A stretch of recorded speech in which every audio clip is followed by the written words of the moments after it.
There is a question patients ask me almost every week, and the answer matters far more than most people realize for how quickly they actually recover. Should your treatment be hands-on manual therapy, or should it be exercise therapy? Let me explain what each one really does, so you can tell whether the treatment you are receiving is the right one for your stage of recovery. Manual therapy is a hands-on work. Joint mobilization, soft tissue release, manipulation, stretching applied by the therapist. It is something done to you while you receive it. Exercise therapy is the active work you perform yourself. The loading, the strengthening, the movement retraining that you repeat between sessions. It is something you do, and that distinction is the whole point. Here is what manual therapy is genuinely good at.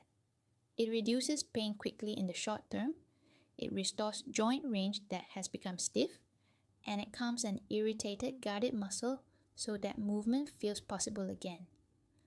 When a joint is so stiff or so painful that you cannot move it well enough to exercise, manual therapy opens a window. In that window, movement becomes tolerable and you can begin loading the tissue properly. That is manual therapy at its best. An enabler that gets you to the point where the real rehabilitation can begin. Here is what manual therapy cannot do. It cannot make a weak muscle strong. It cannot rebuild the low tolerance of a tendon that has been deconditioned for months. It cannot retrain the way your nervous system controls a joint during real movement.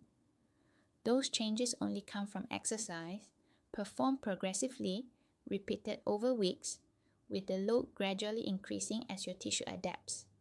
This is why the research is so consistent.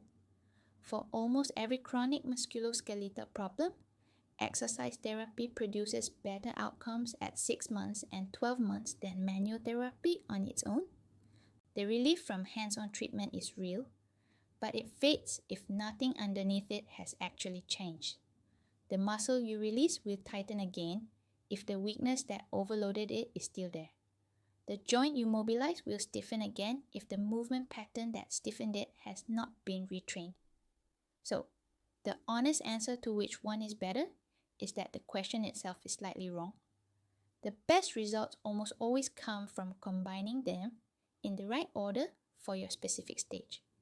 Early on, when pain is high and movement is guarded, manual therapy carries more of the load. As pain settles and you can move more freely, the balance shifts decisively toward exercise. By the later stages of recovery, exercise should be doing almost all of the work, and the hands-on treatment becomes occasional at most. The warning sign to watch for is simple. If you have been receiving hands-on treatment every week for a month or more, you feel better for a day or two after each session, and then the pain returns, you are stuck in the relief phase and never progress to the rehabilitation phase. That pattern is the single most common reason people feel like physiotherapy did not work for them. It is not that the treatment was wrong, it is that the treatment never moved on to the part that actually creates lasting change. So when you start with a physiotherapist, ask one direct question. What exercises will I be doing between sessions, and how will they get harder over the coming weeks? A good therapist will have a clear answer because they know the hands-on work is there to get you ready for the exercise, not to replace it.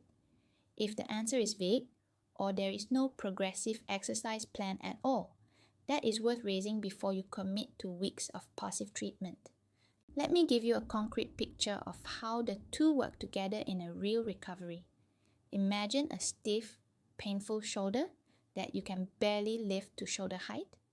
In the first sessions, hands-on mobilization and soft tissue work bring the pain down and coax a little more range out of the joint. That extra range is not the goal in itself. It is the doorway that lets you start the loading exercises that were impossible when the shoulder was locked and guarded.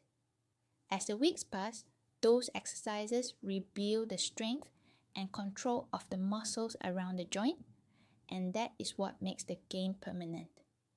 By the end, you are doing the work yourself. The hands-on treatment has faded into the background, and the shoulder stays better because the underlying strength is genuinely there.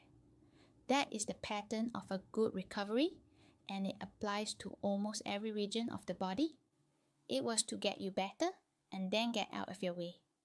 The treatment that fixes you is usually the one you do yourself, supported by skilled hands when you genuinely need them. The link in the description breaks down exactly when each approach helps most and how a good plan combines the two.